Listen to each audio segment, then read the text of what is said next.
bí ìròyìn tí ó ń jà rìnrìn lórí ẹ̀rọ ayélujára ní ọ̀sẹ̀ tá a wà yìí bó bá fi jẹ́ òótọ́, a jẹ́ wípé ó ṣeé ṣe kí ariwo kan kó jáde láti ìpínlẹ̀ Ondo àti ilé ìgbìmọ̀ asòfin l'Àbújá láìpẹ́ yìí o lórí ìgbésẹ̀ tí wọ́n ní olórí oko ìpínlẹ̀ Ondo ìyẹn gómìnà Lucky Aiyedatiwa tí ó ṣẹ̀ṣẹ̀ di gómìnà ìpínlẹ̀ Ondo tó ṣẹ̀ṣẹ̀ búra fún oṣù kejì ọdún yìí. Ó ṣeé ṣe kí ariwo kó ṣẹlẹ̀ lórí ìgbésẹ̀ tán ní gómìnà fẹ́ gbé o láti ṣe àtúnṣe sí òfin tí wọ́n ti ṣe lórílẹ̀‐èdè Nàìjíríà wípé ẹnikẹ́ni tí ó bá ti parí sáà ìjọba ọ̀gẹ́ tó tún wá tán dìbò fún sáà kan sí kò lè ṣe sáà kejì. Fún àwọn tí eléyìí kò yé, nínú ọjọ́ kìíní oṣù kẹfà ọdún 2019 èyí tí àwọn olóyìnbó ń pè ní June 1st 2019 ní ìjọba àná ìyún ìjọba ajagunfẹ̀yìntì Muhammadu Buhari ni wọ́n máa ṣe òfin tí wọ́n ti ṣe nínú orílẹ̀-èdè Nàìjíríà ni wọ́n ti ṣe àtúnṣe sí òfin apá kẹtàléníọgọ́sàn-án ti apá kẹta ìyún section 183 subsection 3 of the 1999 constitution èyí tí wọ́n wá ṣe àtúnṣe sí pé láti àsìkò náà lọ bí ẹnìkan bá jẹ́ igbákejì ààrẹ tàbí igbákejì gómìnà, bí nǹkan kan bá ṣe ààrẹ náà tàbí nǹkan kan ṣe gómìnà náà, bóyá ó kú ni àbá yọ tàbí nǹkan kan ṣe àtàbí kọ̀wé fipò sílẹ̀, wọ́n ní bí igbákejì ẹ̀ tó bá fi lè parí sáà tí wọ́n jọ ń lò kò ní láǹfààní ju sáà kan sí lọ. ìyún pé kí ẹni tó jẹ́ igbákejì tó ti gba ipò ààrẹ àbí ipò gómìnà tó bá ti parí sáà ọ̀gá ẹ̀ tó kú tàbí tó kọ̀wé fipò sílẹ̀ tàbí tán yọ tán bá ti dìbò fún lẹ́ẹ̀kan tó ṣe ọdún mẹ́rin kò ní lè lọ fún sáà kejì o. Eléyìí ó sì bá gómìnà Lucky Orímiṣàn Aiyedatiwa ó bá òun náà wí báyìí o, nítorí pé ọ̀gá ẹ̀ olóògbé Rotimi Akeredolu ó jáde láyè ní ọjọ́ kẹtàdínlọ́gbọ̀n oṣù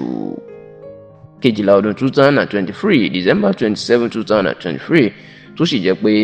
lẹ́yìn tí ó parí sáà Akeredolu ọ̀gá ẹ̀ ni wọ́n ṣètò ìdìbò tó sì jáwé olúborí èyí tán búra fún nínú oṣù kejì ọdún tá a wà yìí. Bí wọ́n bá fi tẹ̀lé òfin tí ìjọba Buhari ṣe lọ́dún 2019, bí ọdún 2028 tó bá fi dé ìyún ọdún mẹ́rin sásìkò yìí, àjẹ́ pé sáà Aiyedatiwa tó bá ti parí kò ní lè ṣe sáà kejì mọ́. Ṣùgbọ́n ní báyìí ìròyìn tó ń jà rìnrìn tí ìwé ìròyìn Vanguard tó tú àṣírí ẹ̀ ni pé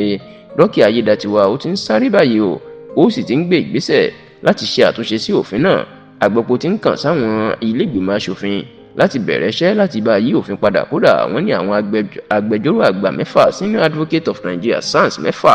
ọ̀tọ̀ọ̀tọ̀ ni Aiyedatiwa ti gbowó ńlá fún láti ṣiṣẹ́ takuntakun láti yí òfin padà kó lè bá a ṣe sáà kejì lọ́dún 2028. Tẹlifíṣàn Yorùbá Tòótọ́ gbọ́ pé nítorí ìgbésẹ̀ Aiyedatiwa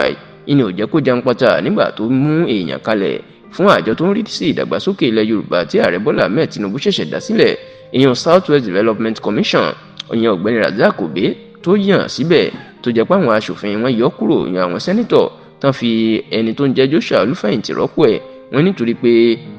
Aiyedatiwa ń wojú rẹ̀ àwọn sẹ́nítọ̀ ló ṣe gbà fún wọn tó sì jọ ní ládéhùn pé nígbà tóun ti gbà fún wọn àwọn náà yóò bá ṣàtúnṣe sí òfin láti lè ṣe sáà kejì ọdún 2028. Bákan náà níṣe ni ẹni tó jẹ́ amúgbálẹ́gbẹ̀ẹ́ fún Aiyedatiwa Kẹ́hìndé Akínrótóyè ìlòun náà bẹ̀rẹ̀ sí ni máa gbé àpilẹ̀kọ tẹ́nìkan kọ kiri wípé Aiyedatiwa ó gbọ́dọ̀ ṣe sáà kejì lọ́dún 2028, èyí tó túmọ̀ sí pé àwọn ọmọlẹ́yìn Aiyedatiwa náà ti ń polongo sáà kejì fún un láti jọ ṣe é. Ṣá o, ohun táwọn Aiyedatiwa ń sọ ni pé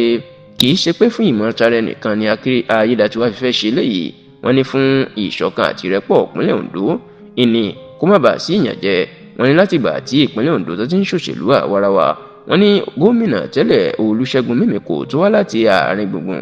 ìpínlẹ̀ Ondo ìyẹn Ondo Central, wọ́n lọ́dún mẹ́jọ ló ṣe. wọ́n ní gómìnà Rotimi Akeredolu tó wá láti agbègbè Ondo North, wọ́n lóun náà kò bá parí ọdún mẹ́jọ ẹ̀ tí ìbá ṣe kú tó yọwọ́ ẹ̀ láwo nítorí pé ó ti ṣe nǹkan bí ọdún 6 sí 6.5 nínú sáà ẹ̀, tí wọ́n sì ní gómìnà Lucky Orímiṣàn Aiyedatiwa òun ló wá láti agbègbè Ondo South tó sì jẹ́ pé ó yẹ kóun náà lè parí ọdún mẹ́jọ ẹ̀ kí wọ́n má bàa yan àwọn ará Ondo South jẹ.